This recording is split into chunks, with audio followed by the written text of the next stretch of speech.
नमस्कार दोस्तों, मैं अभय प्रताप सिंह स्वागत करता हूं आपके अपने एजुकेशन प्लेटफॉर्म यूनिमार्क क्लासेस में। आज हम लोग आपके लिए लेकर के आने वाले हैं एक और बहुत ही इम्पोर्टेंट सब्जेक्ट जिसको आप लोग कहते हैं MGP 004। ये इसका कोड है और इस सब्जेक्ट का नाम है Gandhi political thought. Gandhi political thought. तो इस सब्जेक्ट के अंदर हम महात्मा गांधी के जो विचार हैं, जो उनसे संबंधित कई कई विषयों पर उन्होंने क्या विचार दिए, उनका स्वतंत्रता के बारे में क्या विचार है, उनका सत्याग्रह के बारे में क्या विचार है, उनका अहिंसा के बारे में क्या विचार है, निष्क्रिय प्रतिरोध का मतलब क्या होता है, नागरिकता के बारे में क्या विचार है, शांति के बारे में वो क्या समझते हैं, उनके तमाम विषयों पर जो उन्होंने विचार व्यक्त किए हैं उसके बारे में इस विषय के अंदर हम जानेंगे। ये टॉपिक केवल इसलिए जरूरी नहीं है कि हमको केवल ये वाला एग्जाम पास करना है, ये इसलिए बहुत जरूरी है क्योंकि ये सब्जेक्ट पढ़ने के बाद क्या है कि आप और भी कई सारे सब्जेक्ट्स में क्या होता है महात्मा गांधी के बारे में क्वेश्चन आते रहते हैं। तो अगर आपको ये वाला टॉपिक क्लियर रहेगा, ये सब्जेक्ट अगर क्लियर रहेगा तो आप और भी सब्जेक्ट्स के अंदर और भी कई सारे टॉपिक्स के अंदर क्या कर सकते हो, क्वेश्चंस के आंसर देने के लायक हो जाओगे। ठीक है, चलो बिना देर किए शुरू करते हैं। और शुरू करने से पहले अगर अब तक आपने चैनल को सब्सक्राइब नहीं किया तो सब्सक्राइब कर दो। ठीक है, बहुत इंपॉर्टेंट वीडियो होने वाली है। जो कुछ भी यहाँ लिखवाया जाएगा, कुछ पीडीएफ की चिंता करने की जरूरत नहीं है, नीचे डिस्क्रिप्शन बॉक्स में लिंक दिया गया है, आप फटाफट वहां पे जाओ और वहां पर जाकर के डाउनलोड कर लो। इंग्लिश में भी है और हिंदी में भी। हम कोशिश करेंगे बाईलैंग्वेज होकर के पढ़ाया जाए ताकि दोनों लैंग्वेज वाले स्टूडेंट्स का काम चल जाए। ठीक है, तो आओ शुरू करते हैं। देखो, जैसा कि मैं अपने इंट्रो बता चुका हूं कि हम महात्मा गांधी जी के बारे में पढ़ने वाले हैं। महात्मा गांधी जी के पॉलिटिकल थॉट्स, क्या पॉलिटिकल थॉट्स थे उनके अलग अलग टॉपिक्स के ऊपर। तो देखिए, सबसे पहली बात तो कई बार एग्जाम में पूछते हैं कि भाई महात्मा गांधी की जो थॉट प्रोसेस थे वो ब्रिटिश कॉलोनी, जो अंग्रेजों की संस्थाएं थी उसकी बड़ी प्रशंसा करते हैं। कई बार ब्रिटिशर्स का जो राज रहा है हिंदुस्तान पे, तो महात्मा गांधी कई मामलों में उनकी तारीफ करते हैं कि यहाँ पे अंग्रेजों का जो राज रहा वो अच्छा रहा कई मामलों में। तो कई बार एग्जाम में ऐसा पूछ लेंगे आपसे कि भाई क्यों वो फायदा, क्यों मतलब क्या फायदा बताते हैं। कोई किसी की तारीफ कर रहा है तो कुछ ना कुछ फायदा हुआ होगा तभी तारीफ कर रहा है ना। तो ऐसा क्या फायदा महात्मा गांधी को नजर आता है अंग्रेजों के राज के अंदर, तो ये अपने को पता होना चाहिए। ठीक है, तो क्या फायदा नजर आता है भाई? देखो, पहला फायदा जो नजर आता है हमारे पास law, rule of law. Rule of law, वो कहते हैं कानून का शासन है। सबसे पहली बात, जो कानून के शासन की जो बात करते हैं, मैं लिख देता हूं, देखिए, कानून का शासन। पहली बात जो महात्मा गांधी को बड़ी पसंद है अंग्रेजों के बारे में, वो क्या है? Rule of law. दूसरी बात जो बहुत ज्यादा पसंद है महात्मा गांधी को, वो है डेमोक्रेटिक वैल्यूज। डेमोक्रेटिक वैल्यू, लोकतांत्रिक मूल्य। ठीक है, जैसे कि आपको पता है कि हमारे देश में सबसे सुप्रीम पावर किसके पास है? वो पार्लियामेंट के पास है। पार्लियामेंट जो है वो पूरी दुनिया को, पार्लियामेंट का कॉन्सेप्ट अगर किसी देश ने दिया है तो वो किसने दिया है? वो इंग्लैंड ने दिया है। ठीक है, तो इंग्लैंड की जो पार्लियामेंट है वो पूरी दुनिया की पार्लियामेंट की मदर कही जाती है इस वजह से। तो महात्मा गांधी कहते हैं देखो, रूल्स ऑफ लॉ, कानून के हिसाब से समाज चलेगा, इस बात को सबसे पहली बार बताया अंग्रेजों ने बताया था। ठीक है, तो अंग्रेजों का एक ये प्लस पॉइंट है। डेमोक्रेटिक वैल्यूज में उनका भरोसा है। ठीक है, लोकतांत्रिक मूल्यों में, क्योंकि लोकतांत्रिक मूल्यों से क्या होता है? समानता निकल के आती है, अधिकार निकल के, लोगों को राइट्स मिल पाते हैं, लोग इक्वल हो पाते हैं, वरना ऊंच नीच सबको मिटा देता है डेमोक्रेटिक वैल्यू। ठीक है, राजा का बेटा राजा नहीं होता, जो योग्य होता है वो राजा होता है। जनता इसे चाहती है, वो उसका रूलर बन जाता है, शासक बन जाता है। ठीक है, तो ये महात्मा गांधी, और भी कई सारे प्लस पॉइंट्स हैं, जैसे कि मैं आपको बताऊं तो एक अ, तीसरे अगर प्लस पॉइंट की बात की जाए तो वो एजुकेशन सिस्टम को बात, एजुकेशन सिस्टम की बात करते हैं, शिक्षा प्रणाली। महात्मा गांधी जो है वो अंग्रेजों की शिक्षा मूल्य नहीं, शिक्षा प्रणाली कहेंगे इसे, शिक्षा प्रणाली की बहुत तारीफ करते हैं। उसके अलावा अगर बात की जाए तो महात्मा गांधी जो सिविल सर्विसेज है, सिविल सर्विसेज की बहुत तारीफ करते हैं। उसके बाद अगर बात की जाए तो महात्मा गांधी, आप मान के चलिए कि अ, बात करते हैं अपने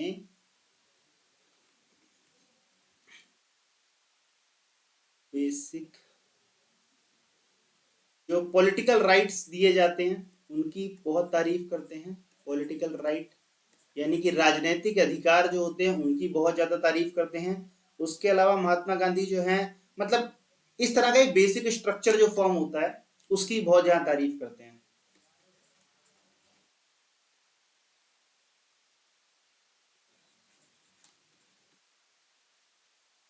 जैसे कि आपको पता है जब अंग्रेज हिंदुस्तान में आए तो फिर रेलवे वगैरह सब डेवलप होने लग गए हिंदुस्तान के अंदर, है ना। तो एजुकेशन सिस्टम, क्योंकि अंग्रेजों ने क्या किया, एजुकेशन सिस्टम शुरू किया हमारे देश के अंदर कि भाई प्रॉपर एक एजुकेशन चैनल बन जाए जो कि देश के हर नागरिक तक पहुंचे। नागरिक चाहे किसी भी जाति का हो, किसी भी धर्म का हो, उसको एजुकेशन का राइट मिलना चाहिए, ठीक है। तो अंग्रेजों ने क्या कहा कि राइट अवेलेबल कराया भारतीयों को। अंग्रेजों का जो था वो एक एजुकेशन सिस्टम बहुत अच्छा काम करता रहा लोगों के लिए। तो इसीलिए महात्मा गांधी, ये 2-4 पॉइंट्स ऐसे हैं जिसको आप थोड़ा इलेबोरेट करके जब लिखोगे तो आप बता सकते हो कि महात्मा गांधी कौन कौन से टॉपिक्स के ऊपर क्या करते हैं, सपोर्ट करते हैं अंग्रेजों को, ठीक है। कहते हैं हाँ भाई अंग्रेजों ने ये काम बहुत अच्छा किया, ठीक है। हालांकि इसके बाद भी वो बहुत सारी चीजें ऐसी भी थी महात्मा गांधी पे अंग्रेजों का विरोध भी करते हैं। फॉर एग्जांपल रेसिज्म को लेके बहुत बड़ा विरोध करते हैं वो, ठीक है। नस्लीय भेद उनकी नजरों में क्या होता है, जो ब्लैक कलर के लोग होते हैं थोड़ा लो ग्रेड में होते हैं, व्हाइट कलर को ज्यादा सुप्रीम मानते हैं वो लोग, ठीक है। तो ऐसी बहुत सारी, या उनके जो मंशा है लोगों को गुलाम बना के रखने की जो मंशा है, उपनिवेशवाद जिसे कहते हैं, कोलोनिज्म, महात्मा गांधी कोलोनिज्म को क्या करते हैं, इसको अपोज करते हैं, ठीक है। उसके अलावा अब देखो ये तो एक बेसिक क्वेश्चन हो गया। इसके अलावा महात्मा गांधी के ऊपर जो क्वेश्चन पूछ सकते हैं आपसे, जैसे ये क्वेश्चन तो एक हो गया। उसके अलावा महात्मा गांधी के बारे में पूछ सकते हैं आपसे कि सिटीजनशिप, अगर सिटीजनशिप अगर मैं बात करूं तो गांधी जी के view on citizenship, Mahatma Gandhi का क्या विचार है नागरिकता को लेकर के, ठीक है। नागरिकता को लेकर वो क्या सोचते हैं ये अपने को पता होना चाहिए। देखो सबसे पहली बात महात्मा गांधी कहते हैं भाई जो भी नागरिक बन रहा है, नागरिक का मतलब हमें सिर्फ इसलिए नहीं बनना कि हम वहां कहीं के नागरिक बन जाएंगे तो हमको बड़े अधिकार मिल जाएंगे फिर हम अधिकारियों से ऐश किया करेंगे। महात्मा गांधी कहते हैं नागरिक बनना एक जिम्मेदारी उठाना होती है। मतलब जब आप नागरिक बनते हो किसी देश के तो आपके ऊपर कुछ जिम्मेदारियां आ जाती है, कुछ कर्तव्य आ जाते हैं और उनका पालन करना बिल्कुल गारंटी बन जाती है। आप नागरिक हो तो देश की जिम्मेदारी भी आपके ऊपर ही आ जाती है, ठीक। तो महात्मा गांधी सिटीजनशिप कहते हैं कि इंसान को नागरिक बनने से पहले कुछ कर्तव्यों का पालन करने के लिए अपने आप को तैयार कर लेना चाहिए कि हाँ भाई ये वाला काम तो मैं जरूर करूंगा, ठीक है। जिसमें एक सबसे पहला जो व्यू है महात्मा गांधी कहते हैं सिटीजनशिप को लेके क्या कहते हैं कि सिटीजन किसको, मतलब सिटीजन जो है उसे क्या काम करना चाहिए। तो पहला जो काम है वो है अपना एक्टिव पार्टिसिपेशन, ठीक है। इसको हिंदी में कहेंगे सक्रिय भागीदारी, सक्रिय भागीदारी। क्या मतलब हुआ सक्रिय भागीदारी का मतलब, सक्रिय भागीदारी का मतलब ये हुआ कि महात्मा गांधी कहते हैं कि भाई कोई नागरिक बन गया, अब देश में वोट पड़ने आते हैं। आज भी हमको पता है कि भारत में जब वोटिंग होती है तो 60% तक मैक्सिमम वोटिंग जा पाती है, 60 to 65% एवरेज वोटिंग इतनी होती है। तो क्यों नहीं हो रही हमारे देश में 100% वोटिंग? इसका मतलब ये है कि हम अपनी नागरिकता का उपयोग नहीं कर पा रहे ना। जिस दिन इलेक्शन होता है छुट्टी दी जाती है, सारे ऑफिस वगैरह बंद कर दिए जाते हैं। क्यों बंद किया? ताकि लोग वोट डाल सके जाकर के। लेकिन लोग क्या है, छुट्टी मनाने चले जाते हैं, घूम रहे हो उन दिनों पे जाकर के। इसका मतलब क्या है, नागरिक अपने अधिकारों को जो है, अधिकार तो ले लिया उसने, ठीक है। सरकार बोले कि भाई एक योजना आ गई है इसमें फ्री खाना मिल जाएगा, फ्री पैसा मिल जाएगा, तो वो तो लेने पहुंच जाते हैं। लेकिन जब कोई जिम्मेदारी दी जाती है कि आपको घरों से बाहर निकल के ये काम करना है तो नागरिक कहीं ना कहीं उसमें पीछे हट जाते हैं।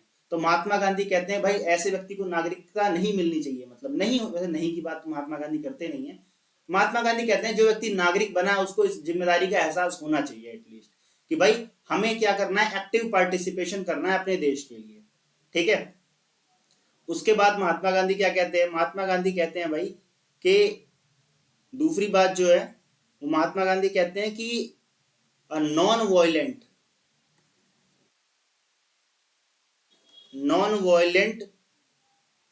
रेजिस्टेंस, हिंदी में कहें तो भाई अहिंसक प्रतिरोध, ठीक है। हर व्यक्ति के अंदर ये क्षमता होनी चाहिए कि अहिंसक प्रतिरोध कर सके, ताकि कल को अगर जिस राजा को, जिस शासक को उसने चुना है वो कुछ गलत करे तो जनता के अंदर ये मनोबल होना चाहिए कि वो एक अहिंसक प्रतिरोध कर सके। हिंसा के बारे में महात्मा गांधी से, जो लोग महात्मा गांधी के बारे में ABCD भी जानते होंगे कि अहिंसा और असहयोग और सत्याग्रह ये उनकी मूल अवधारणाएं हैं। इसमें तो मतलब बेसिक इन पे भरोसा है महात्मा गांधी को, ठीक है। उसके बाद वो बात करते हैं कि भाई उस पर्सन की नजर में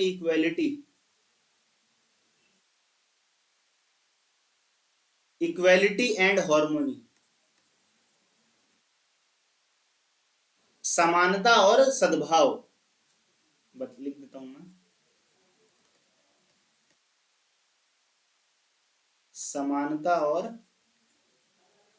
सद्भाव, इसका बड़ा समर्थन करते हैं महात्मा गांधी जी। महात्मा गांधी जी कहते हैं भाई देखो ये वाला गुण जो है जरूर होना चाहिए व्यक्ति के अंदर।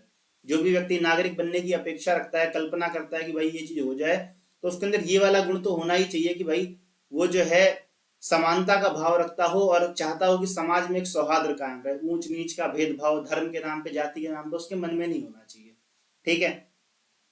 उसके बाद उसके अंदर कुछ मोरल वैल्यूज होनी चाहिए, या कह सकते हो एथिकल वैल्यूज होनी चाहिए, नैतिक मूल्य। यदि नैतिक मूल्य व्यक्ति के अंदर नहीं होंगे तो क्या होता है, हम एक अच्छे समाज का निर्माण नहीं कर पाएंगे, ठीक है। और अच्छे समाज का निर्माण नहीं जहां पर होता, वहां पर क्या होता है, वहां पर हिंसा होती है, ठीक है। तो महात्मा गांधी एक अच्छे सभ्य समाज के निर्माण के लिए कहते हैं, तो सभ्य समाज कब बनेगा, सभ्य नागरिक होंगे। और सभ्य नागरिक के अंदर ये कुछ ऐसे गुण हैं जो होने ही चाहिए, और भी होने चाहिए, लेकिन फिलहाल क्योंकि जैसे कि मैंने को बताया, आपको एक वन शॉट वीडियो है जो कि आपको पूरे पेपर के बारे में बताएगा।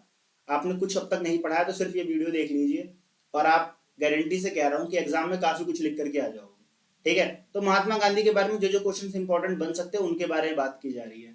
तो ये 2-4 पॉइंट ऐसे हैं जो महात्मा गांधी कहते हैं कि सिटीजनशिप के लिए जरूरी है बहुत ज्यादा। अगर आप नागरिक बनना चाहते हो तो इन दायित्वों को पहचानना पड़ेगा अपने, ठीक है।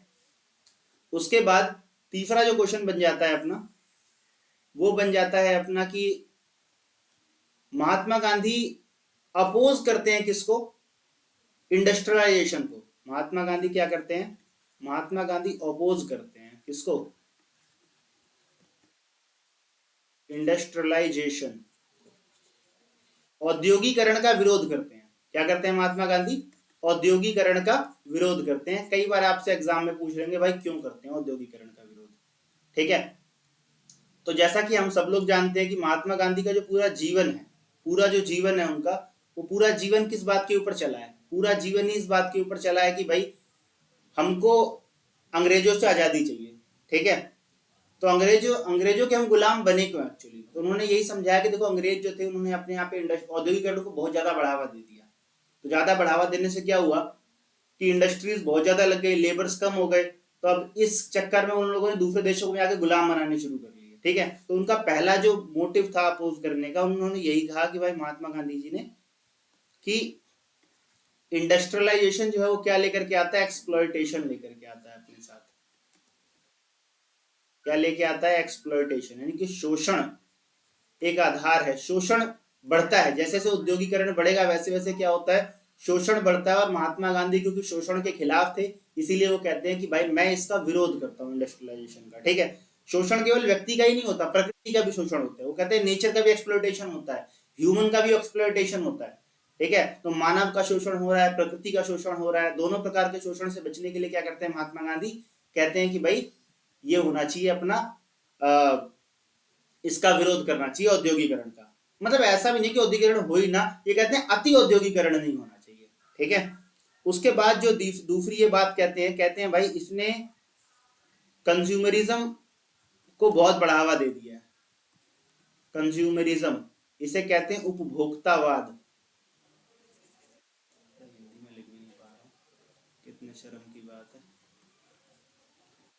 उपभोक्तावाद, इसने क्या कर दिया, उपभोक्तावाद को बढ़ावा दे दिया। अब उपभोक्तावाद को बढ़ावा देने का क्या मतलब होता है, जैसे कि ठीक है हम लोग अपने डेली लाइफ में कुछ ना कुछ खरीदते हैं, लेकिन अगर हम एक बार, आप कभी खाली बैठना 5 मिनट आराम से सोचना कि आपने पिछले 1 साल में जो सामान खरीदा है, कितने ऐसे सामान होंगे जिनकी हमको जरूरत ही नहीं होती कोई, और हम अननेसेसरी खरीद लेते हैं, क्योंकि मार्केट का इन्फ्लुएंस हमारे ऊपर ऐसा होता है, ठीक। जैसे कि अब एक शो ऑफ बन गया कि भाई सबके पास आईफोन होने चाहिए, तो आईफोन खरीदने लग गए सब लोग, ठीक है। सब हमको लगता है कई बार भाई उसके पास बड़ी लग्जरी सी कार है, तो अपने पास कार होती है लेकिन फिर भी हमको लगता है नहीं कार थोड़ी छोटी है, बाकियों पर बड़ी बड़ी, हमारी थोड़ी बड़ी होनी चाहिए, ठीक है। कुछ उससे मिलने वाला नहीं है, उससे भी आप कहीं उसी टाइम पे पहुंच जाओगे जहां छोटी गाड़ी से पहुंचोगे। लेकिन ये कहते हैं उपभोक्तावाद की संस्कृति, ठीक है। हम समाज में उच्च दिखने के लिए उपभोक्तावाद बन जाते, उपभोक्ता बनते हैं जबरदस्ती, और अनावश्यक चीजों को क्या करते हैं, बढ़ावा देते हैं। और इससे क्या होता है, तो इंडस्ट्री को तो फायदा हो रहा है ना, इंडस्ट्री को तो फायदा हो रहा है, लेकिन हम क्या कर रहे हैं, हम क्या कर रहे हैं, हम एक तरीके से प्रकृति को नुकसान पहुंचा रहे हैं, क्योंकि उसकी जरूरत नहीं थी वहां पर, एक्चुअली में उस चीज की जरूरत नहीं थी, हमने बिना वजह ले लिया, तो वो चीज बनाने के लिए तो रिसोर्स लगे होंगे, ठीक। जैसे मान के चलो कि भाई घर में खाने के लिए खाना है, लेकिन बच्चे को पिज्जा चाहिए खाने के लिए, ठीक। वो आएगा 400 500 600 रुपए का, वो भी छोटा वाला ही आता है। अब 600 रुपए का अगर वो आटा आ जाए घर में, तो उसका पूरा परिवार मुझे लग रहा है 10-12 दिन खाना खा लेगा, और वो 600 रुपए का पिज्जा वो बंदा अकेला खा जाएगा, ठीक। उससे क्या हुआ, मतलब ना ही वो कोई इतनी हेल्दी डाइट थी, लेकिन एक शौक था कि पिज्जा खाना है। तो ये किस्म की जो सोच है, उपभोक्तावाद की जो सोच है हमारी, इसका विरोध करते हैं, क्योंकि महात्मा गांधी कहते हैं कि जैसे जैसे उद्योग बढ़ेंगे तो उद्योग अपना सामान बेचने के लिए प्रचार करते हैं, और प्रचार से क्या होता है, उपभोक्तावाद की संस्कृति बढ़ती है, ठीक है। आई होप समझ में आ गया होगा आपको। उसके बाद वो कहते हैं कि भाई तीसरा जो पॉइंट है उनका, वो कहते हैं इससे सोशल डिस्क्रिमिनेशन पैदा होता है।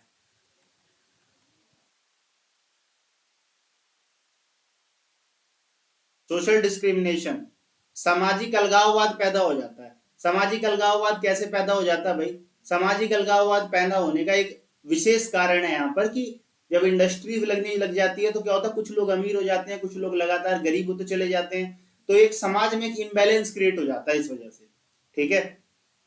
यही काम तो, क्योंकि अंग्रेजों के यहाँ यही हुआ, सारे अंग्रेज बिजनेसमैन हो तो चले गए, उनको चाहिए था लेबर अपने यहाँ पर, तो वो दूसरे देशों पर कब्जा करने लग गए, ठीक है। तो ये 2-4 पॉइंट ऐसे थे जिनके बारे में क्या होता, महात्मा गांधी जिन बेसिस के ऊपर विरोध करते हैं किसका, अब इसका क्या बोलते हैं, पूरे के पूरे सिस्टम का, आपके जो कह सकते हो आपकी उपभोक्तावाद की संस्कृति का, और ये आधार बना करके वो औद्योगिकरण का विरोध कर रहे हैं, ठीक है, इंडस्ट्रियलाइजेशन की बुराई कर रहे हैं इस वजह से, ठीक है। तो महात्मा गांधी, बल्कि इसके अलावा अगर मैं बात करूं तो महात्मा गांधी कहते थे ना कि एक्चुअली में आपको अगर उद्योग को बढ़ावा देना ही है, तो आप शहरी उद्योग को बढ़ावा ना देके गांव के उद्योग को बढ़ावा दो। महात्मा गांधी इसलिए कहते हैं गांवों का विकास करने की बात करते हैं। गांव का विकास होने से क्या होता है कि गांव अगर खुद ही आर्थिक रूप से सबल होगा तो उसको बार बार सरकार से सहायता नहीं मांगनी पड़ेगी। वो कहते हैं कि जो मटका बनाने वाले हैं, हाथ से बुनकर लोग काम करते हैं, हाथ का काम जो लोग करते हैं ना, उनके उद्योग को हमको बढ़ावा देना चाहिए, ऐसा महात्मा गांधी का मानना है, ठीक है। ये है उनके औद्योगिकरण पे विकास, मतलब वो कहते हैं कि स्वदेशी के ऊपर आपने कॉन्सेप्ट सुना होगा, स्वदेशी की बात करते हैं। जिस गांव में है, जैसी उनकी संस्कृति है, अपने कल्चर के अकॉर्डिंग उनको क्या करना चाहिए, अपने इकोनॉमिक फैक्टर, आर्थिक कारक का विकास करना चाहिए। महात्मा गांधी का ये मानना है, ठीक है। चलो, अब महात्मा गांधी का एक बहुत इंपॉर्टेंट कॉन्सेप्ट आ जाता है जिसे हम लोग क्या कहते हैं, हम लोग कहते हैं सत्याग्रह। सत्याग्रह हिंदी में भी सत्याग्रह ही कहते हैं भाई इसको, मतलब सॉरी इंग्लिश में भी सत्याग्रह ही कहते हैं, ठीक है। महात्मा गांधी ने कहते हैं कि भाई सत्याग्रह बहुत जरूरी चीज है। सत्याग्रह का अर्थ क्या हो गया, सत्य का आग्रह, यानी कि सामने वाले से रिक्वेस्ट करना कि भाई साहब आप भी सत्य के रास्ते पे चलो। तो सत्याग्रह क्या है, महात्मा गांधी कहते हैं सत्याग्रह कोई चीज नहीं है, एक्चुअली में it is the art of living, ये जीवन जीने की एक शैली है, और इस जीवन को वही जी सकता है जिसके अंदर कुछ गुण होते हैं, ठीक है। हर कोई सत्याग्रह का पालन नहीं कर सकता। महात्मा गांधी कहते हैं कि भाई सत्याग्रह का पालन करने के लिए व्यक्ति के अंदर कुछ गुण होने चाहिए। कौन कौन से गुण होने चाहिए, देखो, पहला गुण तो व्यक्ति के अंदर क्या होना चाहिए, डेडिकेशन। क्या होना चाहिए, डेडिकेशन, हिंदी में कहें तो प्रतिबद्धता।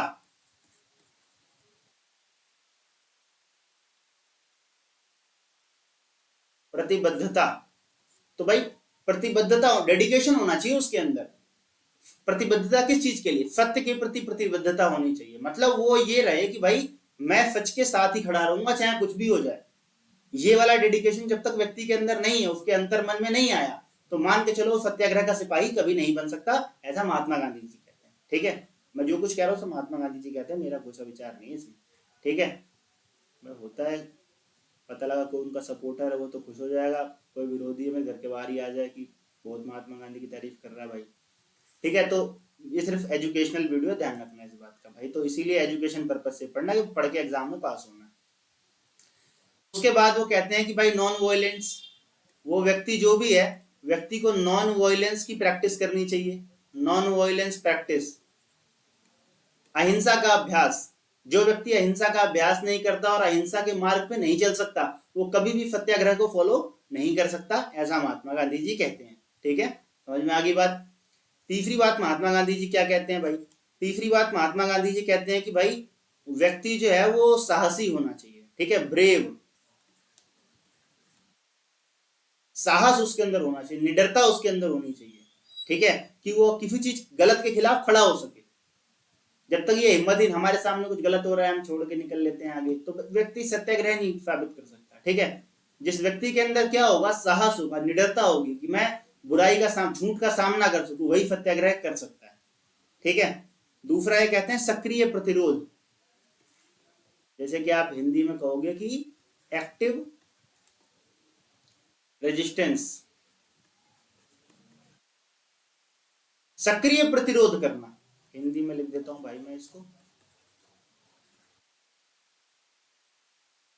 सक्रिय प्रतिरोध क्या होता है। सक्रिय प्रतिरोध, ये सक्रिय प्रतिरोध का मतलब ये होता है कि ये नहीं कि किसी के साथ अत्याचार हो रहा है तो आप जाके बताओ एक काम करो भाई 100 नंबर पे फोन कर लो, वो हो जाएगा काम तुम्हारा।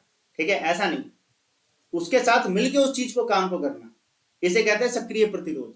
ठीक है, प्रतिरोध दो तरह के होते हैं, एक होता है निष्क्रिय, कि भाई हमारे साथ कोई बंदा आया, उसने कहा भाई मेरे साथ ये बुरा हो गया।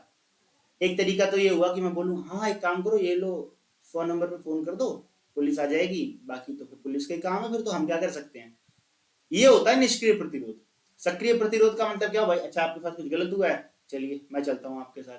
ठीक है, हम चल के थाने पर रिपोर्ट करवाएंगे, क्या कार्रवाई हो रही है उस पर ध्यान रखेंगे, और जब तक इसका परिणाम नहीं निकल जाएगा मैं आपके साथ रहूंगा। ये होता है सक्रिय प्रतिरोध। तो महात्मा गांधी कहते हैं कि भाई जो भी व्यक्ति सत्याग्रह का पालन करना चाहता है उसके अंदर सक्रिय प्रतिरोध करने की क्षमता होनी चाहिए। ठीक है, क्या सहने की शक्ति होनी चाहिए, शिक्षित होना चाहिए। शिक्षक मतलब जो व्यक्ति एजुकेटेड नहीं होगा वो तो कभी काम नहीं कर सकता, ध्यान रखना इस बात। ठीक है, और वो होनी चाहिए, कलेक्टिवनेस होनी चाहिए, एक तो एकजुटता नहीं रहेगी ना, यूनिटी नहीं रहेगी लोगों के अंदर, ये भी एक इंपॉर्टेंट पॉइंट है। Unity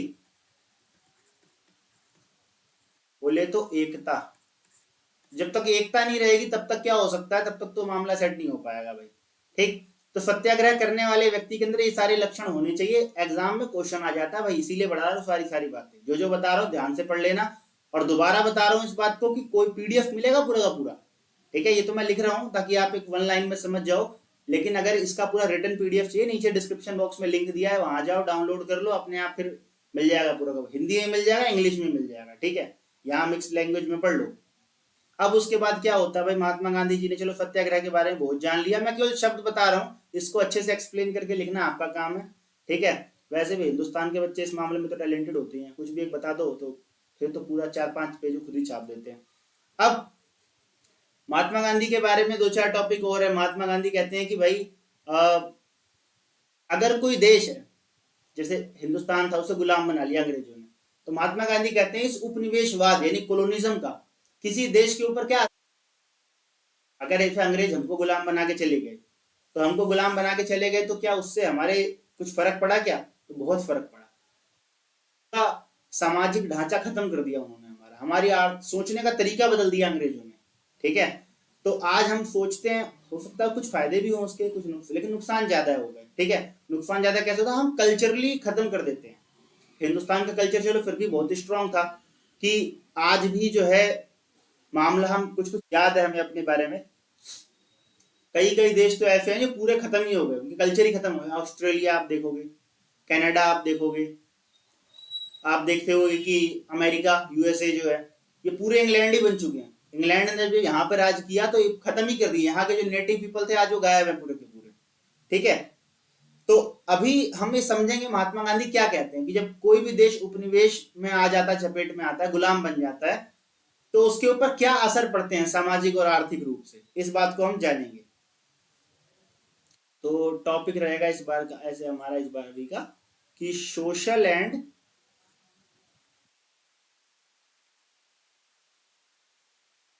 economic effect of कोलोनिज्म।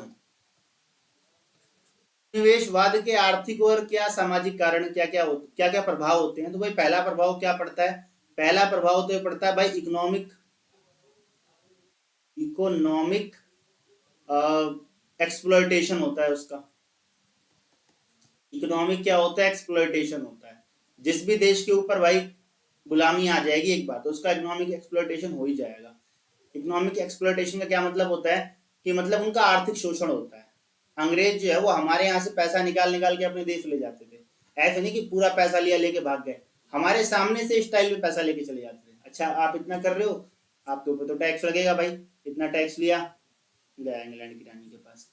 अच्छा आप क्या कर रहे हो, अच्छा ये काम कर रहे हो, लाओ भाई टैक्स लगेगा, टैक्स लेके चल पड़े, हर मामले पे टैक्स। ठीक है, फिर धीरे धीरे उन्हें लगा कि नहीं ये टैक्स दे रहे हैं, टैक्स देने से पैसा उतनी स्पीड से नहीं आ पा रहा, उन्होंने क्या किया फिर, और हम लोग भी विरोध करने लगे। तो अंग्रेज क्या करते थे, बोलते थे ना कि अच्छा एक काम करो भाई, अच्छा तुम लोग कपास उगा रहे हो कॉटन, तो एक काम करो, किसानों को बोलते थे लो हमसे पैसा ले लो, कपास हमको बेच दो। बेचारा किसान कपास बेच दिया करता था, तो 2 रुपए का कपास उससे लेते थे, इंग्लैंड में ले जाते थे, उससे वो साड़ी वाड़ी कुछ कपड़ा उपड़ा बना के ले आते थे इंग्लैंड मशीनों से, और ला करके 2 रुपए का सामान 20 रुपए बेच रहे हैं यहाँ पर। तो एक तरीके से 18 रुपए तो बाहर ही निकाल लिए ना उन्होंने आपके देश से। ठीक है, जैसे आज हम लोग कहते हैं स्वदेशी भाई चाइना से सामान खरीदो, क्योंकि हम चाइना वाले क्या करते हैं, हम जो पैसा दे रहे हैं वो सीधा चाइना में चला जा रहा है। ठीक है, आपने कोई चाइनीज सामान खरीदा, उसका प्रॉफिट कहाँ गया, आप बोलोगे भाई चाइना वाले लोग सैलरी तो दे रहे हैं ना। तो देखो कोई सामान जब आप 10 रुपए खरीदते हो किसी चाइनीज कंपनी का, तो क्या होता है 10 रुपए में से उसका 8 रुपए तक मान के चलते हैं मेंटेनेंस किराया और सैलरी में चला, लेकिन 2 रुपए तो चला गया ना हमारे देश से, हमारे देश का नुकसान तो हो ही गया। तो ये एक बेसिक फर्क पड़ता है जब भी कोई दूसरा देश इफेक्ट डालता है। तो इकोनॉमिक रूप से एक्सप्लॉयटेशन होता है, इसे हिंदी में कहते हैं हम लोग आर्थिक शोषण हो जाता है। क्या हो जाता है, आर्थिक शोषण हो जाता है। दूसरी जो चीज फैक्टर पड़ती है वो होता है कि भाई जो कल्चरल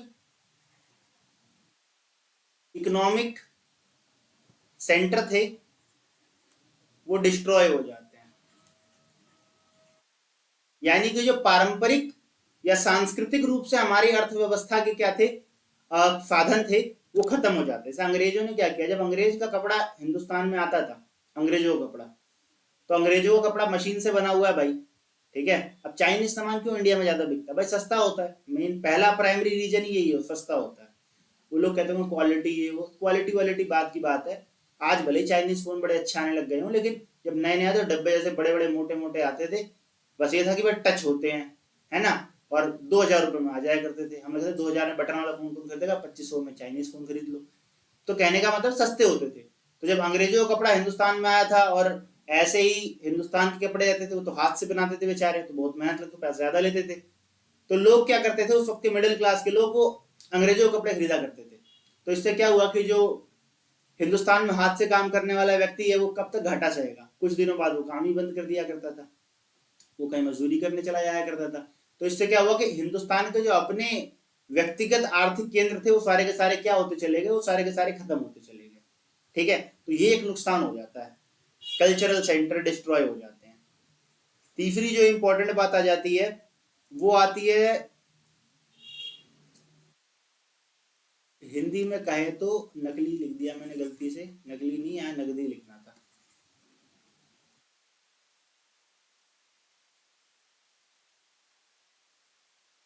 नकदी फसलों का रोपण। ठीक है, कहने का मतलब है हिंदुस्तान की फसल एग्रीकल्चर पे अटैक कर दिया था अंग्रेजों ने आकर के। ठीक है, उनके आने से क्या हुआ कि भाई कोई हमारे देश में ना कैश जो फसल थी जिसपे कैश अच्छा मिल सकता था, हम वो ज्यादा फर्टाइल करने लग गए। इससे क्या हुआ कि मतलब अब जमीन वमीन को किसान कहते हैं कि जमीन हमारी माता है, तो ठीक है अपनी माता को कष्ट नहीं पहुंचाना चाहिए, ऐसे फसलों का बड़ा देख वेख के करते थे, उपजाऊ करते थे, मतलब उगाते थे। लेकिन जब पैसों का दौर आ गया तो उन्होंने क्या किया, बढ़ावा दिया अंग्रेजों ने कि बढ़ावा इस चीज को दिया कि भाई आप वो फसल उगाओ जिससे सीधा कैश मिलता हो झटके में, ठीक है। तो फिर आप देखोगे अफीम की खेती की जाने लग गई, ठीक है, नशा उगाया जाने लग गया, फिर पूरे चाइना वाइना में भेज रहे हैं, नशा वशा ही भेजा करते थे अंग्रेज उनके अपने देशों में भेजा करते थे, ठीक है। भारत में भी फिर ये व्यापार बहुत तेजी से चलने लग गया, ठीक। तो ये इस तरह की फसलें उगाई जाने लग गई जिससे क्या हो, पैसा मिल जाया करे आसाम में जल्दी से, ठीक है। उसके बाद उन्होंने क्या करा कि कल्चरली बहुत नुकसान पहुंचा है। तो मैं आपको ऑलरेडी बता चुका हूँ, हमारा अपना कल्चर जो है पूरा का पूरा खत्म हो चुका था। विभाजन आ जाता है समाज में, क्या हो जाता है, डिवीजन। जब किसी भी अंग्रेज का या किसी बाहर वाले बंदे का शासन आता है तो समाज में क्या होता है, डिवीजन आ जाता है, ठीक है। डिवीजन बोले तो विभाजन, समाज में विभाजन आ जाता है। तो ये दो चार असर हैं जो कि पड़ जाते हैं जब कोई देश गुलाम बनता है। तो जब कोई देश गुलाम बनेगा तो गुलाम बनाने वाला ये काम जरूर करेगा, सबसे पहले उनका आर्थिक शोषण करेगा, ये काम कराएगा, मजदूरी करवाएगा उस देश के लोगों को। गुलाम हो भाई तुम तो गुलाम जैसे काम करवाएंगे। कल्चर खत्म कर देगा वहां का, जैसे मैंने आपको एग्जांपल दिया यूएसए में, ऑस्ट्रेलिया में, लगभग वहां कल्चर खत्म हो गया, ठीक है। ऑस्ट्रेलिया में असली ऑस्ट्रेलियन कौन बचा होगा पर कोई जानता भी नहीं होगा। वहां जितने आपको दिखते हैं अभी सब गोरे गोरे, सबके सब अंग्रेजी हैं, उन्हीं की पीढ़ियां बड़े बड़े के वहां पे आबादी कब्जा कर लिया उन्होंने पूरा का पूरा, ठीक है। अब उसके बाद आती है बात कि गांधी जी के क्या विचार हैं संवैधानिकता के बारे में, ठीक है।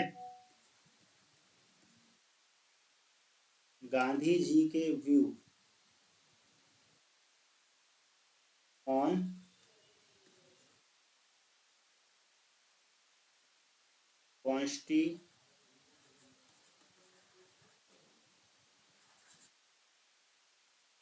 कॉन्स्टिट्यूशनलिज्म, संविधानवाद पर गांधी जी के विचार। हिंदी में भी लिख देता हूं भाई, संविधानवाद पर गांधी जी के विचार।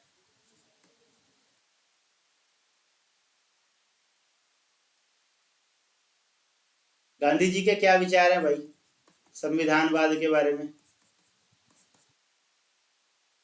तो भाई गांधी जी का जो विचार है वो देख लेते हैं, क्या विचार है गांधी जी का।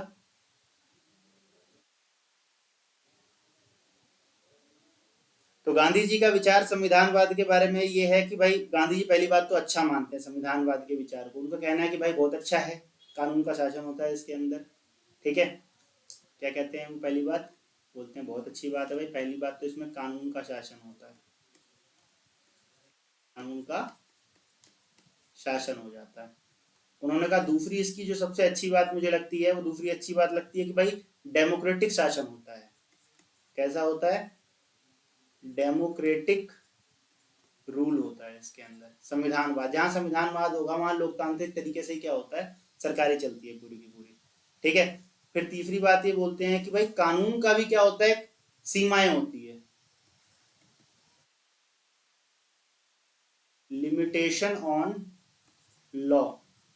मतलब रूल ऑफ लॉ तो ठीक है, कानून के हिसाब से चलना चाहिए, लेकिन कानून पर भी कुछ क्या हो, सीमाएं हो। ऐसा ना हो कानून हर चीज डिसाइड कर रहा है, आप खाओगे क्या, पहनोगे क्या, रहोगे क्या, नाचोगे कैसे, खेलोगे कैसे, ये सब भी कानून से डिसाइड ना हो। कुछ आजादी भी मिलनी चाहिए, कानून की भी एक सीमाएं होती हैं, ठीक है। और वो कहते थे महात्मा गांधी कि भाई संविधानवाद से क्या होता है, डिसेंट्रलाइजेशन होता है।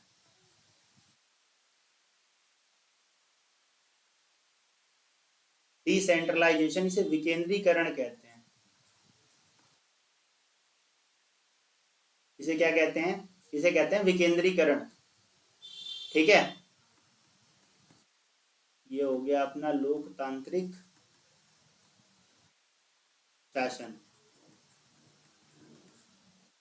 ठीक है भाई। तो महात्मा गांधी के जो है ये विचार हैं किसके बारे में, संविधानवाद के बारे में विचार है, ठीक। ऐसे ही महात्मा गांधी के विचार पूछ लिए जाते हैं कई बार कि महात्मा गांधी समाजवाद और साम्यवाद, ये दो विषय बहुत जरूरी हैं।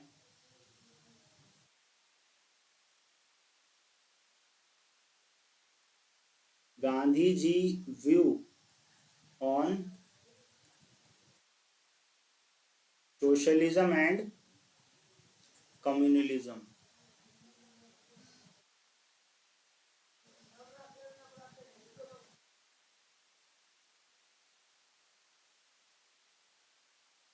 भाई गांधी जी के क्या विचार हैं समाजवाद पर और साम्यवाद पर। ठीक है। समाजवाद और साम्यवाद दोनों पर गांधी जी के क्या विचार है, इसके बारे में आपसे क्वेश्चन पूछा जा सकता है, बहुत ही इंपॉर्टेंट समझ लो, हैशटैग डाल लो इसको, बहुत इंपॉर्टेंट चीज है। तो भाई क्या विचार है महात्मा गांधी के, कई बातों पे मैच भी करते हैं, कई बातों पे अलग अलग भी रहते हैं, ठीक है। जैसे अगर बात किया तो समाजवाद या साम्यवाद जो है उससे गांधी जी कहाँ पर मैच करते हैं, पूंजीवाद की आलोचना करते हैं, ठीक है। पूंजी क्रिटिसाइज करते हैं ये लोग, क्या करते हैं, क्रिटिसाइज कैपिटलिज्म, पूंजीवाद की आलोचना, पूंजीवाद की आलोचना, तो दोनों ही करते हैं। महात्मा गांधी भी पूंजीवाद के खिलाफ ही हैं, और समाजवादी और साम्यवादी तो खैर भाई बने ही पूंजीवाद के खिलाफ हैं। तो खिलाफ, एक तो ये पॉजिटिव, दोनों के अंदर कॉमन पॉइंट है पूरा का पूरा, ठीक है। दोनों ही क्या करते हैं, इकोनॉमिक इक्वेलिटी की बात करते हैं,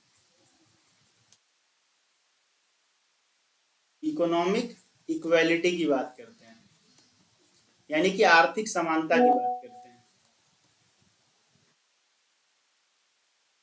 आर्थिक समानता की बात करते हैं। तो आर्थिक समानता की बात करते हैं। साम्यवाद भी कहते हैं भाई अमीर गरीब के बीच का भेद मिटना चाहिए, ऐसे महात्मा गांधी भी कहते हैं कि भाई अमीर गरीब के बीच का क्या है कि भेद मिट जाना चाहिए।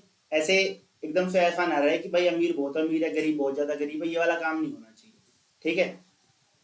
तो दोनों इसकी बात करते हैं। दोनों ही बात करते हैं डिसेंट्रलाइजेशन की,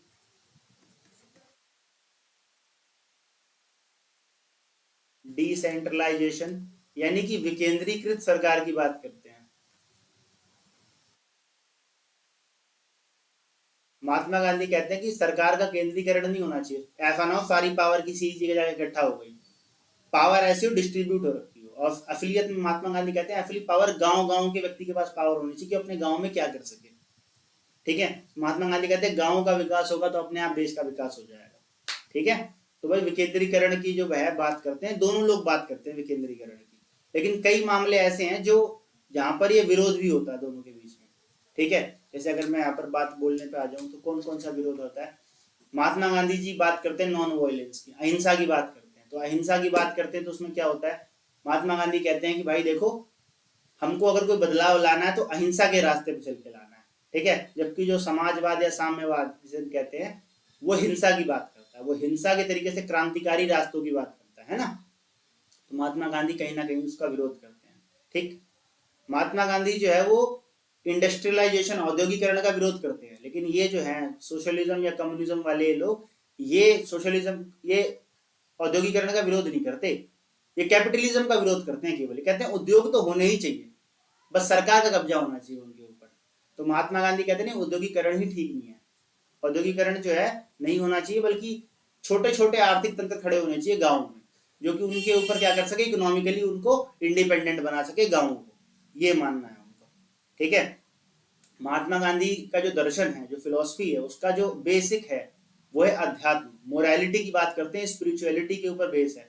जबकि जो तुम्हारा सोशलिज्म या कम्युनिज्म है ये किसके ऊपर बेस है, ये डायलेक्टिक मेटेरियलिज्म के ऊपर बेस है, मेटेरियलिज्म के ऊपर बेस है। कहने का मतलब है भौतिकवाद के ऊपर इसकी व्याख्या की गई है पूरी की पूरी, अध्यात्म का इससे कोई लेना देना नहीं है, बल्कि ये लोग तो अध्यात्म मानते ही नहीं है, ठीक है।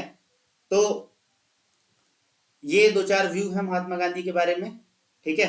चैनल को लाइक कर दो भाई, सब्सक्राइब मतलब वीडियो को लाइक कर दो, चैनल को सब्सक्राइब कर दो, ऐसे ऐसे बहुत सारे वीडियो लेके आने वाला हूँ। कभी एमए बीए में फेल नहीं हो पाओगे इस चैनल पे अगर रहोगे तो, ठीक है। और यूजीसी नेट वेट कोई भी एग्जाम देना होगा इस चैनल पे आप बने रहो, सब पास करवा देंगे आप, ठीक है। चलो महात्मा गांधी के बारे में अगला जो बात कई बार पूछी जाती है अगली कई सारी, वो कौन सी बात है, वो बात है कि भाई साहब महात्मा गांधी जी ने क्या कहते हैं कि condition of peace,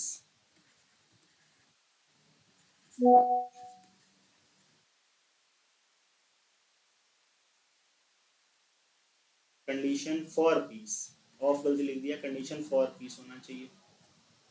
Mahatma Gandhi पूछते हैं भाई कि जो ये है अपना, अगर हम चाहते हैं दुनिया में शांति हो, शांति बनी रहे, तो उसके लिए कौन कौन सी कंडीशंस ऐसी है जो फुलफिल होनी ही चाहिए, जो काम जो है वो होना ही चाहिए। अगर हम चाहते हैं कि दुनिया में क्या हो, शांति बनी रहे, तो शांति के लिए कौन कौन सी क्या चीज है, कंडीशन है, अवस्थाएं हैं कि अगर होगी तभी शांति होगी। तो पहली बात महात्मा गांधी इसके बारे में जो बात करते हैं वो कहते हैं महात्मा गांधी की भाई पहली चीज होनी चाहिए हमारे पास वो है अपनी, क्या कहते हैं इसको, भाई, सच्चाई, truth and honesty. Mahatma Gandhi कहते हैं भाई सच्चाई और ईमानदारी, सच्चाई और ईमानदारी। तो सच्चाई और ईमानदारी दो ऐसी चीजें हैं जिसके बारे में महात्मा गांधी, जब तक ये दोनों चीजें नहीं होगी तब तक क्या हो जाएगा, विश्व में शांति स्थापित नहीं हो सकती, ये बात रहेगी। ठीक है। दूसरा महात्मा गांधी जी क्या कहते हैं, नॉन वायलेंस, अहिंसा, अहिंसा परमो धर्म, महात्मा गांधी जी कहते थे। ठीक है। तो नॉन वायलेंस बहुत जरूरी है महात्मा का, अगर विश्व में शांति चाहिए तो अहिंसा जो है बहुत ज्यादा जरूरी हो जाएगी। ठीक है। तीसरी बात जो कहते हैं वो कहते हैं justice and equality, justice and equality, लिख देता हूं भाई, अहिंसा भी लिख देता हूं मैं। अहिंसा, जस्टिस बोले तो न्याय और समानता, ये दोनों क्या है, ये भी बहुत जरूरी चीज है। चौथी जो चीज है वो क्या है, चौथी चीज महात्मा गांधी कहते हैं कि भाई फॉरगिवनेस, क्षमा करने की जो क्षमता है, क्षमादान, माफ कर दो। ठीक है, सामने वाले को माफ कर देना चाहिए, ये अगर क्वालिटी दुनिया में आ जाए तो दुनिया में शांति स्थापित हो जाएगी। ठीक है। दूसरा ये कहते हैं क्या, सहयोग,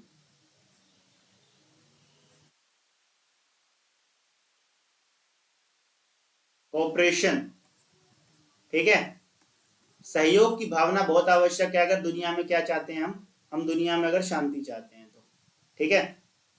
तो महात्मा गांधी से अगर बात की जाए तो बहुत ही ये सारी बातें, ये बहुत ही ज्यादा इसने पूरे वर्ल्ड को मोटिवेट किया, और इसी बात को लेकर के बहुत सारे आप देखोगे आंदोलन हुए जहां पर लोगों ने अपने अधिकारों की और हक की बात की, नॉन वायलेंस का यूज करके। ये बिल्कुल एक मोमेंट बन गया, महात्मा गांधी बिल्कुल एक आइडिया बन गए। आपने मार्टिन लूथर किंग का नाम सुना होगा, जिन्होंने अमेरिका में ब्लैक लोगों के लिए मूवमेंट चलाया था। आपने नेल्सन मंडेला का नाम सुना होगा, आपने म्यांमार की आंग सान सूकी का नाम सुना होगा। ये लोग ऐसे लोग हैं जिन्होंने महात्मा गांधी को ही बिल्कुल अपना रोल मॉडल मान के काम करना शुरू किया।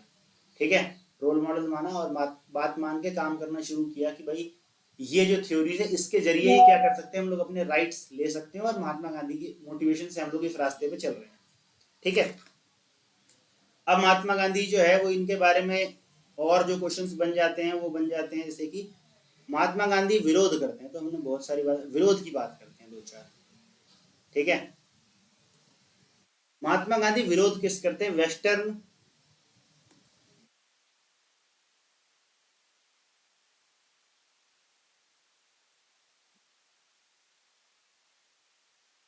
Mahatma Gandhi criticism on western culture, पाश्चात्य संस्कृति का विरोध करते हैं महात्मा गांधी, पाश्चात्य संस्कृति या का विरोध। महात्मा गांधी कहते हैं वेस्टर्न कल्चर जो है ठीक नहीं है। अब सवाल पैदा होता है भाई ठीक क्यों नहीं है, तो महात्मा गांधी जी दो चार फैक्टर बताते हैं इसके बारे में। महात्मा गांधी कहते हैं भाई देखो, जो पाश्चात्य संस्कृतिवाद है, ये पहली बात तो मेटेरियलिज्म के ऊपर डिपेंडेंट है। क्या है, मेटेरियलिज्म, यानी कि भौतिकवाद, भौतिकवादी है। भौतिकवादी मतलब चीजें इकट्ठा करना चाहता है। ठीक है, कोई स्पिरिचुअलिटी अध्यात्म कुछ नहीं, सामान इकट्ठा कर लेना। ठीक है, तो वो जो है इस महात्मा गांधी इसको थोड़ा सा खिलाफ मानते हैं, इस चीज, इस पूरी चीज को, कि भाई ये तरीका जो है ठीक नहीं है जीवन जीने का, कि आप भोग विलास के जीवन में चले जाओ। ठीक है। दूसरा महात्मा गांधी कहते हैं भाई यहाँ पर कंज्यूमरिज्म बहुत ज्यादा है, भोक्तावाद,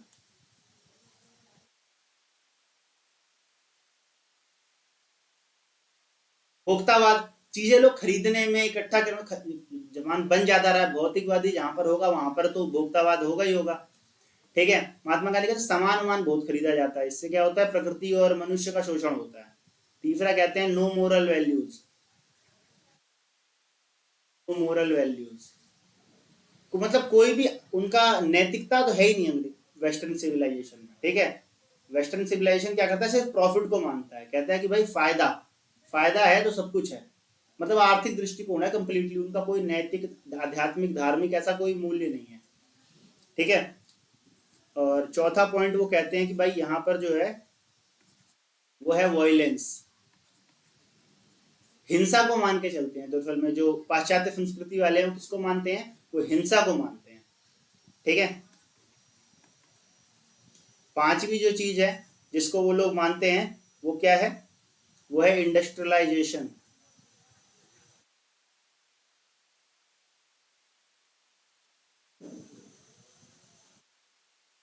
औद्योगिकरण। महात्मा गांधी जो है वो औद्योगिकरण का विरोध करते हैं, वो लोग कहते हैं नहीं भाई बहुत जरूरी है औद्योगिकरण तो, ठीक है। तो ये दो और वो लोग कोलोनिज्म में मानते हैं, ठीक है। छठा पॉइंट ये है कोलोनिज्म, यानी कि उपनिवेशवाद।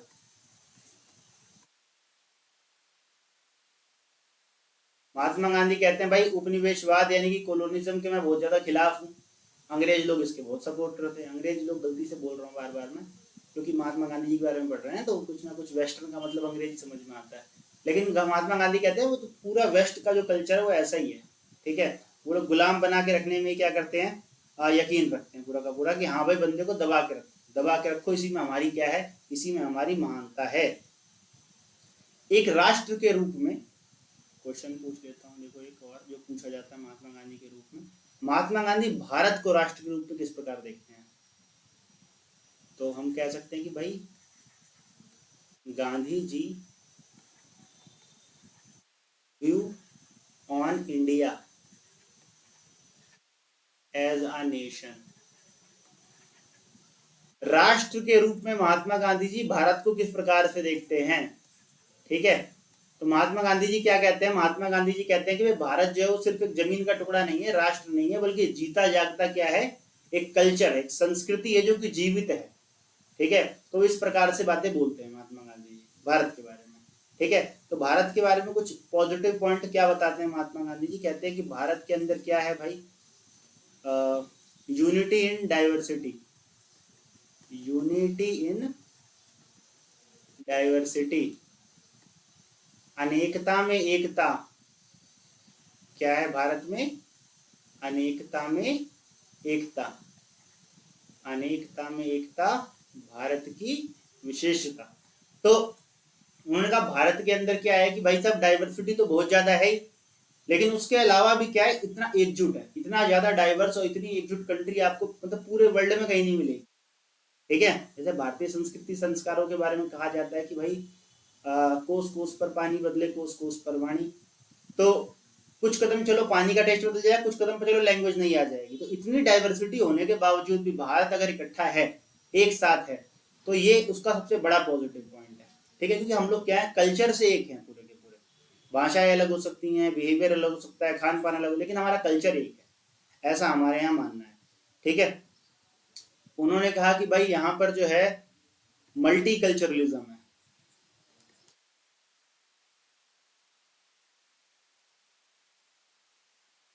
यहाँ पर बहुलवाद है। उन्होंने क्या कहा, यहाँ पर क्या है, यहाँ पर बहुलवाद है, महात्मा गांधी जी ने कहा, ठीक है। उन्होंने कहा यहाँ पर नॉन वायलेंस है, यहाँ पर क्या है, यहाँ पर नॉन वायलेंस है, जिसकी वजह से क्या होता है, सह अस्तित्व बना हुआ है, कोई भी एक संस्कृति दूसरी संस्कृति को खत्म करने का प्रयास नहीं करती भारत के अंदर, ठीक है। दूसरा वो कहते हैं, चौथा वो कहते हैं यहाँ पर सर्वोदय की भावना है। सर्वोदय का क्या है, सर्वोदय की भावना है, तो सर्वोदय की भावना में क्या हो जाता है कि सबका कल्याण हो, ये कामना भारत के अंदर, ये उसकी संस्कृति के अंदर है कि हम सबके कल्याण की योजना करते हैं, ठीक है। तो महात्मा गांधी जी कहते हैं ये सारी बातें, ठीक है। अब दूसरी बात ये आती है भाई महात्मा गांधी की जो विचार हैं, एक आपने बहुत इंपॉर्टेंट कोटेशन से सुनी भी होगी कई बार, कि महात्मा गांधी जी कहते हैं कि भाई दो चीजें होती हैं, एक होता है साध्य, एक होता है साधन, ठीक है। एक होता है साध्य और एक क्या होता है, साधन। जैसे मान लो मुझे कुछ अचीव करना है, तो वो मेरा क्या है, साध्य है, टारगेट जो है, अब उस टारगेट तक पहुंचने के लिए मैं क्या करूंगा, मैं जो कुछ करूंगा वो सारे क्या हो जाएंगे, रिसोर्स हो जाएंगे। तो महात्मा गांधी जी कहते हैं कि भाई हो सकता है आपका साध्य बहुत अच्छा हो, टारगेट बहुत अच्छा हो, एम बहुत अच्छा हो, लेकिन एम अच्छा होने से कुछ नहीं होगा जब तक आप जिस रास्ते से वहां पर जाने वाले वो रास्ता भी अगर अच्छा ना हो तो महात्मा गांधी जी कहते हैं जिस रास्ते से आप जाने की कोशिश करो वो रास्ता भी अच्छा होना चाहिए। समझ में आ गई बात? ये महात्मा गांधी जी ने कहा है। तो महात्मा गांधी जी ने क्यों कहा है ऐसा? अच्छा, कुछ लोग फिर इनके खिलाफ बोलते हैं। महात्मा गांधी जी कहते हैं कि भाई ये कोई सही तरीका नहीं है। ठीक है, तो महात्मा गांधी जी को कहते हैं भाई हमारा अगर एम अच्छा है, हम सोच कुछ अच्छा रहे हैं, तो वहां तक कैसे भी पहुंचो सही है। कुछ लोग ऐसा कहते हैं, लेकिन महात्मा गांधी उनका विरोध करते हैं। तो महात्मा गांधी का एक विचार है, वो क्या है? महात्मा गांधी का विचार है कि साधन की पवित्रता, ठीक है, जो हमारा रिसोर्स है उसकी प्योरनेस कितनी होनी चाहिए, क्यों होनी चाहिए? पहली बात, महात्मा गांधी जी कहते हैं कि साधन तक तो, साध्य तक तो हम बात, अगर आप गलत रास्ते से जाने की कोशिश कर रहे हो सही जगह पे, तो रास्ता अगर गलत हो तो आप रास्ते में भटक जाओगे। पहला रीजन तो उन्होंने यही बताया, ठीक है, कि जो साधन है वो ज्यादा पवित्र होना चाहिए साध्य के जरिए। ठीक है, वो कहते हैं कि भाई इसके पीछे की जो मोरल रीजन है, क्या है इसके पीछे? मोरल रीजन है, नैतिक कारण है। क्या है नैतिक कारण? ये नैतिक कारण ये है कि भाई अगर गलत तरीके से कोई लक्ष्य प्राप्त किया जाए, पहली बात तो कहते हैं गलत तरीके से कोई सही लक्ष्य प्राप्त ही नहीं हो सकता। ठीक है, गलत तरीके से क्या हो सकता है? सही लक्ष्य प्राप्त ही नहीं हो सकता, क्योंकि इससे क्या होता है, उन्होंने कहा हिंसा जो है वो केवल एक हिंसा को ही जन्म देती है। क्या कहा उन्होंने?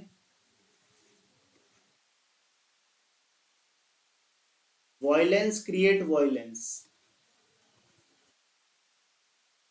भाई हिंसा जो है वो हिंसा को ही जन्म देगी अल्टीमेटली जाकर के।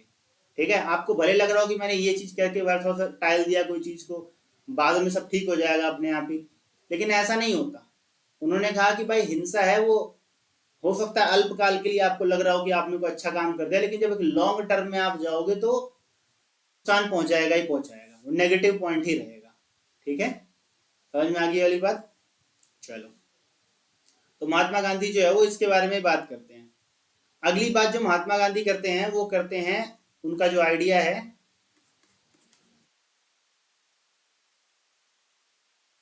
View on equality and liberty, स्वतंत्रता और समानता पर विचार। स्वतंत्रता और समानता पर विचार। महात्मा गांधी के क्या विचार हैं स्वतंत्रता और समानता के ऊपर? जैसा कि हम जानते हैं कि भाई ये पॉलिटिकल थ्योरीज के दो बहुत इंपॉर्टेंट कॉन्सेप्ट हैं, स्वतंत्रता और समानता। तो स्वतंत्रता और समानता के ऊपर महात्मा गांधी जी का भी विचार है। स्वतंत्रता और समानता बहुत ज्यादा विरोधी चीजें हैं एक दूसरे के। अगर आप समाज में सोचोगे ना समानता लेकर के आ जाओ, सब कुछ वैसे बनाओ, तो आपको लोगों की स्वतंत्रता छीननी पड़ जाएगी, है ना। जैसे मान लो आपने देखा होगा कई बार लोग विरोध भी करते हैं इस बात का कि अरे रिजर्वेशन की पॉलिसी ले आए हैं, मेरा 90 नंबर पे सिलेक्शन नहीं हो रहा, उनका 60 पे भी हो गया, ऐसा करके लोग बोलते हैं आमतौर पे। लेकिन कॉन्सेप्ट ये है कि रिजर्वेशन की पॉलिसी लाई गई है इक्वालिटी लाने के लिए समाज में। ठीक है, एक्चुअली में जिस पर्सन के नंबर कम आ रहे हैं कुछ भी है, डिबेट मत करने लग जाना यार। ठीक है, आप बोलो भाई वो तो ऐसा है, ठीक है, मैं सारी बातें मान रहा हूँ, मैं केवल समझा रहा हूँ कॉन्सेप्चुअली कि जब समाज में कोई समानता लाने का प्रयास करता है तो किसी न किसी की स्वतंत्रता छिन जाती है। ठीक है, तो ये जब सरकारें ये काम करती हैं तो उनको बड़ा ध्यान देना पड़ता है कि भाई हम जो कर रहे हैं उसका क्या असर होने वाला है समाज पर। ठीक है, तो ना बहुत ज्यादा समानता पर जोर दिया जाए ना ज्यादा स्वतंत्रता पर जोर दिया जाए। महात्मा गांधी कहते हैं भाई दोनों ही बहुत ज्यादा जरूरी है। क्या कहते हैं? क्योंकि जब तक स्वतंत्रता नहीं होगी, महात्मा गांधी कहते हैं भाई इक्वालिटी यानी कि ओवर लिबर्टी यानी स्वतंत्रता से स्वराज आता है। महात्मा गांधी क्या कहते हैं? स्वतंत्रता से क्या आता है? स्वराज आता है। और समानता से क्या आता है? सामाजिक न्याय आता है, यानी कि सोशल जस्टिस आ जाएगा। ठीक है, यहां से क्या आ जाएगा? सोशल जस्टिस आ जाएगा।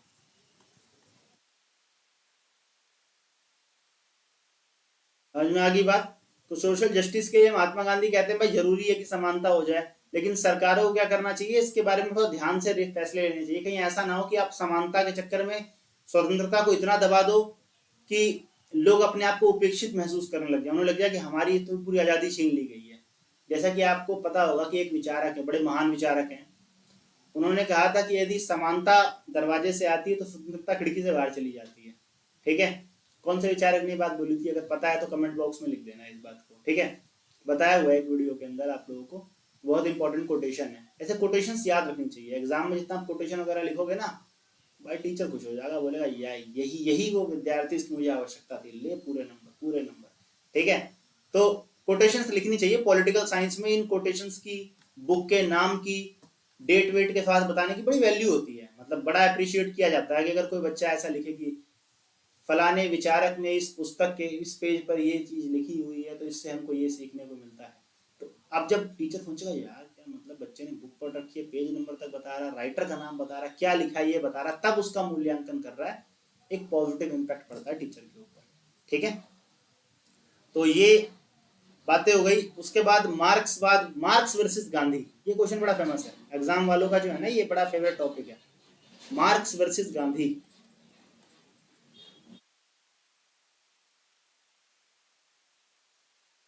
मार्क्स वर्सेस गांधी, गांधी और मार्क्स के विचारों में क्या डिफरेंस था, क्या अंतर है? पहला अंतर तो यह है भाई कि मार्क्स जो था वो वायलेंस को सपोर्ट करता है, महात्मा गांधी नॉन वायलेंस को करते हैं। पहला मेन डिफरेंस यहीं पे क्रिएट हो जाता है। भाई मार्क्स तो कहता है क्रांति करो, क्रांति तो हिंसा से ही होगी, है ना।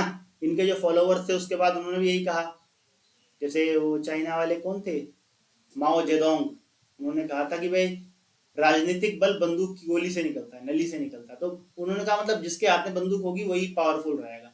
तो वायलेंस की बात करते हैं, लेकिन गांधी जी क्या कहते हैं, गांधी जी कहते हैं भाई we are completely non violence. ठीक है, इनका जो सिद्धांत है वो किसके ऊपर है, मेटेरियलिज्म के ऊपर। ठीक है, भौतिकवाद के ऊपर निर्भर है। इनका जो स्पिरिचुअल है,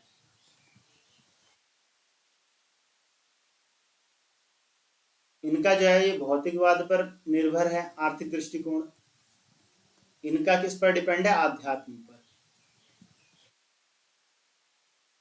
इनका आध्यात्म पर डिपेंडेंट है। ठीक है, जो सामाजिक परिवर्तन का दृष्टिकोण है, समाज को परिवर्तन करने के बारे में जो सोचा जाता है, तो महात्मा गांधी क्या कहते हैं, महात्मा गांधी कहते हैं भाई समाज को परिवर्तित कैसे किया जा सकता है। महात्मा गांधी कहते हैं समाज को परिवर्तित करने का तरीका है कि आप वो कर दो, क्या बोलते हैं, लोगों के अंदर आत्म चेतना जगाओ, उनसे बात करो, उनकी उनकी आत्मा को शुद्ध करने का प्रयास करो। लेकिन कार्ल मार्क्स क्या कहते हैं भाई, वो कहते हैं गरीब लोग इकट्ठा हो जाओ, सब अमीरों को मार दो, पीट दो, भगा दो। तो ये सब करने की बात करते हैं, वो क्रांति की बात करते हैं। तो महात्मा गांधी का विचार थोड़ा अलग है, समाज को बदलने का भी। ठीक है, समाज को बदलने को लेकर के जो आइडिया है महात्मा गांधी का, वो कार्ल मार्क्स से क्या है, काफी ज्यादा डिफरेंट है। समझ में आ गई बात पूरी की पूरी। महात्मा गांधी भी एकता की बात करते हैं, कार्ल मार्क्स भी एकता की बात करते हैं, लेकिन दोनों की एकता में फर्क है। महात्मा गांधी एकता में सारे समाज को इकट्ठा होने के लिए बोलते हैं, कार्ल मार्क्स जब एकता की बात करते हैं तो किसकी करते हैं, एक स्पेशल क्लास की एकता की बात करते हैं, और ये स्ट्रगल ऑफ क्लास की बात करते हैं। कहते हैं दो वर्गों के बीच में लड़ाई होगी, महात्मा गांधी कहते हैं नहीं, हिंसा लड़ाई ऐसा कुछ शब्द उनकी डायरी में है ही। ठीक है, ये सारी बातें।